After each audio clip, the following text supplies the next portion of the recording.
30 years after abandoning her newborn triplets at a dump site, Annabel returns to Nigeria, childless, divorced, and burdened by a secret she can no longer carry. But the day she arrives is the day the woman who raised her sons dies. Now, standing at the grave of the mother she never became, Annabel must face the men her sons have grown into, and the wreckage of the choice that changed all their lives. Will they forgive her? Will they accept her? And can love be born again, even after being buried for decades?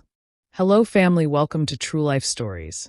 Please subscribe and leave a like for us, it means the world to us. Also share this video to your friends and loved ones, and turn on post notifications so you don't miss future videos from us. Thank you as you do so.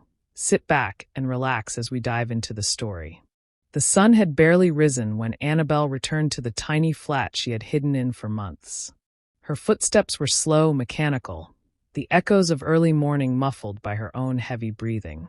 The wrapper she used to carry the basket now dragged behind her, damp with morning dew and speckled with the dust of a road she couldn't even remember walking.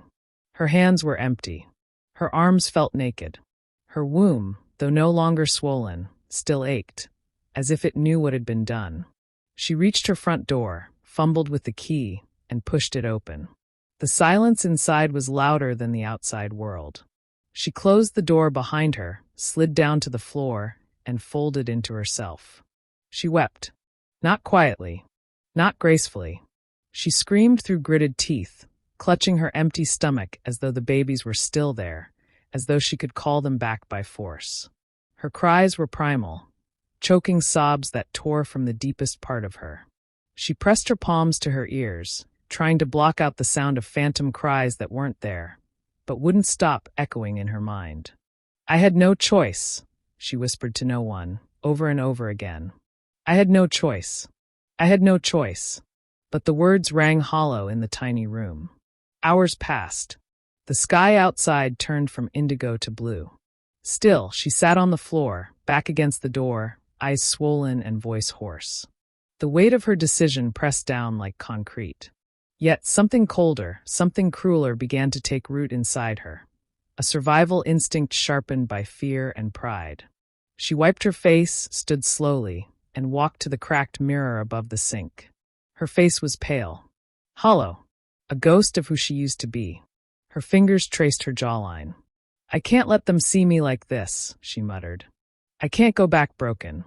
I have to get my life back. Later that evening, she received a phone call. It was her father, Chief Damian Wilson. Annabel, he said with a voice laced in pride and celebration. We just closed the international deal with that Dubai firm. You won't believe the figures. She said nothing, just listened. And I've been thinking, since you're on your own now, trying to make something of yourself, maybe it's time you had some control of your own finances. Her heart began to race. I've transferred 15 million Nigerian nairas to your account. Take care of yourself, baby girl. Enjoy. Make us proud. Click. The phone slipped from her hand and landed on the floor with a soft thud. She stared at the wall, stunned. 15 million naira. It felt like the universe was giving her a sign. A lifeline. A reward for doing the hard thing, no matter how ugly it was. She stood up straighter. That same night, she packed her things. She left the small flat before dawn, traveled to Lagos, and checked into a serviced apartment in Lekki Phase 1. No one asked questions. No one knew her past. She paid 6 months up front, walked barefoot on white tile floors, and took a hot shower for the first time in weeks. As the water poured over her body, she closed her eyes and whispered to the tiled wall. It's over. No one needs to know. Over the next few weeks, Annabel disappeared into luxury. She hired a personal trainer, a skin therapist, a private chef. She drank herbal teas, soaked in imported bath salts, and filtered her life through a curated lens of healing and rebirth. Her weight dropped. Her glow returned. She filled her wardrobe with new clothes, blocked old contacts, and turned her pain into ambition. And yet, each night when she lay in bed, when the city lights outside flickered like distant stars, her mind betrayed her. She would hear them crying again. Would they survive? Did someone find them? Were they still alive? She would sit up in the dark, stare at the ceiling, and whisper questions she never dared say aloud in daylight. There were times she almost hired a private investigator, almost sent an anonymous inquiry to the local authorities, almost went back. But then she would see her reflection in the mirror, flawless, polished, untouchable. And she would remind herself, you're a daughter of power. A name. A brand. You can't go back there. Not now. Not ever. So she pressed the questions down like thorns under silk. She told herself they were better off, whoever had found them. She told herself that silence was mercy. And for 3 months, she convinced herself she was healing. But her soul knew the truth. She hadn't escaped anything. She had simply delayed the reckoning. 3 months had passed. 3 months of curated silence and spotless spaces. Annabel had perfected the art of moving on, or so it seemed. In the polished halls of her luxury apartment, her heels clicked confidently. The staff at the complex called her Madam. The grocery store attendants recognized her face and gave her the VIP aisle treatment. She smiled often, laughed when expected. Her clothes were pressed, her skin glowed, her hair flowed like silk.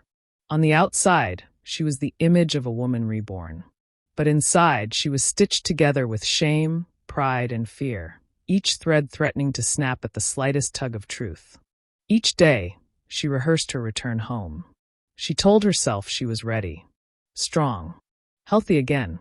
She would walk through those gates, chin up, and tell her parents she had failed the course. So what? She'd try another, a different career, a different path. She could already hear her mother's sigh, her father's narrowed eyes. But she had prepared for this. She had practiced the script. And so one sunny afternoon she did it. She packed her clothes into sleek suitcases, flagged a luxury taxi, and made the quiet journey back to her parents' estate in Ikoyi. When the gates opened, her heart thudded. The driver honked, and the security guard squinted, surprised. "Madam is back," the man said under his breath. She gave a tight smile. Her mother was the first to come out, wearing a silk kimono and high expectations. Her eyes lit up at Annabel's appearance. "You look fantastic." "I feel better," Annabel replied softly. Her father arrived moments later, phone to his ear, stepping down from his upstairs office. "Ah, you're back. How was the course?" "I didn't pass," she said without flinching. He paused. Silence stretched thin. She stood tall, waiting. Eventually, he nodded slowly. "Then we try again. But differently this time." Her mother sighed. "You know your father and I have been discussing options for you." Annabel tensed. "A man," her mother said plainly. "Successful. Well-traveled. Based in Houston. From a good family. Ready to marry." Annabel blinked. "You want to marry me off?" Her father finally looked at her, phone now in his pocket. "This game of trial and error has gone on too long, Annabel. You're 23. You've disgraced us enough with the lifestyle you lived. Now it's time to restore your place." She wanted to scream, to tell them about the children, about the pain, the birth, the abandonment, but the words shrank back into her throat like frightened birds. "Fine," she said. And just like that, her fate was sealed again. The marriage was beautiful, externally. Lush decor, imported flowers, high-profile guests. Her face appeared in society pages. Billionaire's daughter ties the knot in star-studded ceremony. Her new husband, Nelson Peterson, was wealthy, calculating, and distant. He preferred business meetings over date nights. His affection was strategic. His love, transactional. But Annabel didn't mind. She was used to performance. She moved to Houston, hosted dinners, took pictures, spoke with practiced elegance. She tried to get pregnant again and again. But nothing happened. Doctors in America gave her answers she had tried to bury for years. Scar tissue, they said. Trauma to the uterus. Possibly from an unmonitored birth. They spoke gently, kindly, but their words stabbed through her like hot needles. Nelson grew impatient. For years later, he married a second wife, a younger woman with a soft laugh and a flat stomach. Within the first year, the second wife bore him twins. The year after, a third child. Annabel had dinner alone most nights. The house was full, yet hollow. By the time she turned 50, she and Nelson barely spoke. They divorced quietly. Her name was removed from the foundation she had helped him build. Her parents back home said little. They didn't understand infertility, or failure, or wounds that don't bleed but still kill. Alone in her glass-walled apartment, Annabel would stare at the photos of Nelson's children, 3 of them, and feel the universe mocking her. 3. Again. Only this time they weren't hers. And the ones who had been she had cast away like trash. One night, she sat by her bedroom window, eyes unfocused, heart aching. She opened her journal, a new habit, one of the only things that brought her some peace. She wrote one line. If they're still alive, I want them to know. I'm sorry. The next morning, she packed 2 suitcases, booked a flight to Lagos, and left without telling anyone. She was done running. She didn't care about what the world would say. She needed to know. She needed to find them. Even if they hated her. Even if it broke her again. Because for once in her life, she wasn't doing this for image, for applause, or approval. She was doing it because her soul would never rest until she faced the truth. The plane touched down in Port Harcourt with a dull shudder. As the aircraft taxied along the runway, Annabel gripped the armrest beside her. Her diamond ring had long been removed. Her nails were bare. Her hair pulled into a simple bun. No makeup. No glamour. Just a tired woman wrapped in silence, 40,000 feet of regret behind her, and a reckoning waiting on the ground. She stepped off the plane with a heart that felt older than her body. The same city that once held her secrets now welcomed her with heat, noise, and memories she couldn't outrun. The ride from the airport to the town was quiet. She didn't look out the window much. She didn't need to. The roads may have changed, buildings taller, street signs newer, but guilt aged in a way nothing else did. It never faded. It never forgot. The car finally slowed down as they neared the old community. It looked different, cleaner than she remembered, with paved walkways where broken stones used to sit, but the soul of the place was the same. Children ran barefoot. Women laughed under trees with wrappers tied around their waists. Life had gone on. As they turned onto a narrow lane where the air smelled of pepper stew and red dust, the driver rolled down his window to ask an older woman for directions. "Excuse me, Mama," he said. "We're looking for a woman named Ebel," the woman interrupted, squinting. "You're too late." Annabel looked up sharply. "Too late. She died this morning," the woman said. "Just before dawn. Her boys just took her body to the funeral home." The car fell silent. Annabel's throat went dry. Her chest caved in. She opened the door before the driver could park and stepped out, her shoes sinking slightly into soft earth. The air turned heavier. "She died today?" Annabel asked, voice faint. The woman looked her over, her face unreadable. "Yes. She was sick only a few days. It was quick, but peaceful." Tears filled Annabel's eyes. She had come back. But the woman who had taken in what she left behind, the woman who mothered her sons, had just slipped from the world.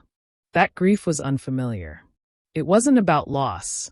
It was about what she would never be able to say now. "Do you know the boys?" Annabel asked, trying to steady herself. Are they well?" The woman studied her a moment longer.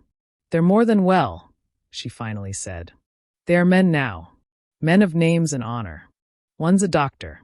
One owns buildings. One runs something with computers I don't understand." A tiny sob broke from Annabel's lips.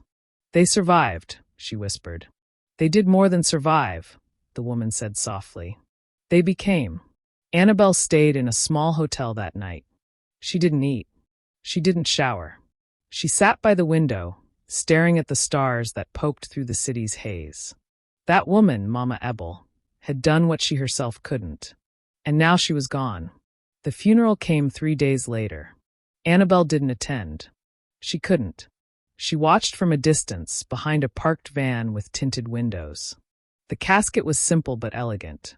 The crowd was thick. People cried, danced, prayed. Her boys, stood tall, dressed in fine agbatas, their grief raw and real. Each of them gave a speech that tore something inside her. "Everything we are," said Kelvin, voice cracking, "we owe to her. She taught us love not with words," said Ken, "but with sacrifice." "She never called herself a hero," said Elijah, eyes red. "But that's what she was." Annabel clutched her chest and wept. They were men now. Men who carried sorrow with dignity. Men she did not know. The next day, she returned to the graveside alone. The air was still. The grass not yet grown over the fresh mound of soil. She knelt down, resting her hand on the earth. "I don't know if you can hear me," she whispered, her voice trembling, "but I owe you more than I can ever repay." She paused. "You took what I abandoned and turned them into greatness. You didn't owe them anything, but you gave them everything." Her tears darkened the soil. "I came back too late," she choked. "But I'm here now, and if there's any justice in the world, they'll know you were their real mother. They'll honor you forever." She lowered her head to the grave. "Thank you." Behind her, footsteps approached softly. She turned. The three men stood there, silent, eyes locked on her. She rose to her feet, her body shaking. "I'm sorry," she said immediately. "I didn't plan for this. I didn't know how to." Her voice broke. "I'm your mother." The words hung in the air. None of them moved. None of them spoke. Then Kelvin, the first to break the silence, said quietly, "We know. We felt it." Annabel stood frozen, caught between 3 grown men and 30 years of silence. The wind picked up slightly, rustling the trees around the small cemetery. Somewhere in the distance, a church bell rang out. But here, in this intimate space of truth and burial, everything else fell away. She clutched her scarf like armor, her fingers trembling. Her eyes scanned their faces, Kelvin, Ken, Elijah. Each so different, yet so unmistakably hers. But it wasn't just resemblance. It was something deeper. They carried her blood, but Ebel's strength. Their silence stretched long. Each one seemed to hold back a dam. "I didn't come here for pity," she said, barely able to keep her voice from breaking. "I came to say thank you. To her. And to try." Kelvin's brow was furrowed, his expression unreadable. He was the one she feared most. The one whose eyes held the weight of knowledge. Of memory. Of pain matured into principles. "We never thought you'd return," he said simply. Annabel dropped her gaze. "I never thought I would either." "Why now?" Elijah asked, his voice deeper than she remembered. Measured. Grounded. "Because I'm alone," she admitted. "Because I have nothing to offer anymore, except truth. I thought success could replace the guilt. I thought if I just kept moving, I could forget." She looked at the grave behind her. "But I never did." Ken stepped forward slightly. Not aggressive, curious.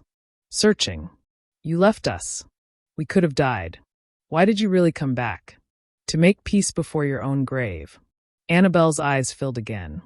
"Maybe," she whispered. "Maybe I just needed to be told I was wrong. Maybe I needed to say it out loud. I made the worst mistake of my life. I was young, afraid, proud. And I have lived in the prison of that choice for 30 years." None of the men responded immediately. But they didn't walk away either. That, to her, was a mercy she hadn't earned. She reached into her bag and pulled out a folded piece of old cloth. It was faded, torn at the edge, a piece of the wrapper she had used to line the basket the morning she left them. "I kept this," she said, her voice trembling. "All these years." Kelvin looked at it, then at her. It was the smallest crack. But it was a crack. "You don't have to accept me," she continued. "She was your real mother. She earned that name. I don't want to take her place. I couldn't. I never could. But if there's any space left, even just a corner, I want to be in your lives. However you'll let me." Silence fell again. Ken finally turned toward the grave. He knelt down, placed his hand gently on the soil, then looked back at her. "You're right," he said softly. "She was our real mother." Elijah looked at Annabel for a long moment. "But we came from you." Annabel nodded, too ashamed to speak. Kelvin walked past her, pausing at the edge of the path. "Let's go," he said to his brothers. They followed him. Then he turned, just once, to face her again. "If you want to try," he said, "we won't stop you. But it won't be easy. We're not boys anymore." Annabel placed her hand over her chest. "I wouldn't ask for easy." He nodded once. And just like that, they left. But something sacred had cracked open. Not a reunion, but a beginning. That night, back in her hotel room, Annabel sat with the old wrapper folded on her lap. She stared at it for hours. She didn't cry. Not this time. Because for the first time in decades, she had not been rejected. Not yet embraced. But not discarded. And in that fragile space in between, something bloomed quietly. Hope. Weeks passed. Not many words were spoken at first. Not over the phone. Not in person. Not in public. But something had been uncorked that day at the graveside. An invisible thread now drawn between Annabel and the 3 men she had once abandoned. It began with a message from Ken. "I heard you're in Lagos. If you're around this weekend, I'm launching a rural telemedicine hub in Ikorodu. You can come if you want." She read the message 3 times before replying. "I would be honored." That Saturday, Annabel dressed in a simple ivory gown. No jewelry. No lashes. No fanfare. She arrived at the event early, sitting quietly near the back, unnoticed by most. But Ken saw her. And for the first time he nodded. Not cold. Not warm. But human. After the program, she stayed behind to congratulate him. He thanked her politely and introduced her to a few colleagues as someone who helped shape my beginnings. It was an acknowledgement, but it wasn't erasure either. A few days later, Elijah called her. His voice was casual, hesitant. "I'm opening a new development in Surulere. It's affordable housing. You might want to see it." She went, walked the site in flats and a headscarf, listened as he explained the structural improvements, the flood protection features, and how one block would be named after Ebel. Annabel touched the wall with her fingers. "She would be so proud of you." Elijah glanced at her, his eyes softer now. "She was the reason I built anything at all." Then he added, after a pause, "But you gave us life." That night, Annabel cried alone in her hotel bed. Not from pain, but from the slow, quiet miracle of being let in. Kelvin was last. And the hardest. The walls he built were higher, thicker, layered with intellect, and the kind of trauma that doesn't cry. It remembers. It documents. He didn't speak to her for over a month after the graveside encounter. But one day, as she walked out of a small bookshop in Lekki, she saw him waiting by her car. He held out a copy of a medical journal. Inside was an article he'd written, "Maternal Abandonment and Psychological Recovery in Adult Males." He handed it to her. "I thought you might want to read it," he said. She took it, surprised, speechless. "Is it about you?" she asked quietly. "No," he said. "But it could have been." They stood in silence. Then he added, "I don't know if I can forgive you, but I'm not angry anymore. That's something, right?" She nodded, swallowing a sob. "It's everything." As the months rolled on, the distance between them continued to shrink, not through grand gestures, but small, intentional steps. They began to visit her, one at a time. She cooked for them, awkwardly at first, until Elijah showed her how to properly steam ugwu. They laughed over her bad seasoning. Ken taught her to use the apps on her new phone. Kelvin surprised her with a framed photo of the 3 of them, taken as toddlers by a neighbor Mama Ebel once trusted. She had never seen them like that. She pressed the frame to her heart. "I missed all of this," she whispered. "We didn't," Ken replied. "She gave us everything." Annabel never tried to replace her. She never asked them to call her Mama. But on one visit, when they left her apartment, she overheard Kelvin say to the others, "I'll text her when we get home, just so she's not alone." Not Annabel. Her. One evening, they invited her to a quiet dinner. The table was simple. No photographers. No guests. Just the 4 of them. She wore a modest wine-colored dress and brought along a handwritten letter addressed to Mama Ebel. She had written it weeks ago, unsure if she'd ever have the strength to read it aloud. Halfway through the meal, Elijah asked gently, "Do you ever wish you had kept us?" She looked at them, Strong, brilliant, compassionate men. I wish I had been the kind of woman who could, she said, tears shining in her eyes.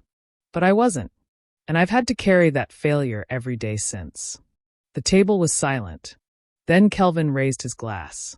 To the woman who raised us with her hands, he said, voice low, and to the one who raised us with her regret.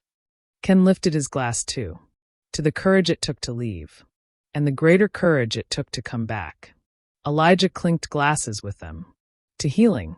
They turned to her. She raised her own glass. And for the first time in 30 years, she smiled. Not the kind that hid pain, but the kind that came from a soul unburdened.